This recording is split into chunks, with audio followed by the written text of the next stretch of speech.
Deyir ki, 21 Martda günorta vaxtı günəş şüalarının 60 dərəcə bucaq altında düşdüyü, şimal və cənub yarımkürələrindəki məntəqələr arasındakı ən qısa məsafəni tapın. Öncəliklə biz bilməliyik ki, 21 Martda günəş harda zenitdə olur? Harda zenitdə olur? Ekvator üzərində, yəni 0 dərəcə enliyində günəş şüaları düşür 90 dərəcə bucaq altında. Günəş şüalarının 60 dərəcə bucaq altında düşdüyü şimal və cənub enliyi. Günəş şüalarının 60 dərəcə bucaq altında düşdüyü şimal enliyi. Bəli. Nə edirik? 90-dan çıxırıq 60-ı, eləyir nə? 30.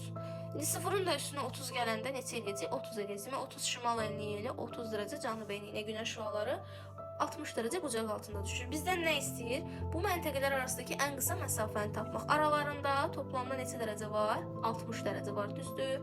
60-ı vuracaq neçəyə? 111. O da eləyəcək nə? 6660 kilometr. Cavabımız olacaq 6660 kilometr.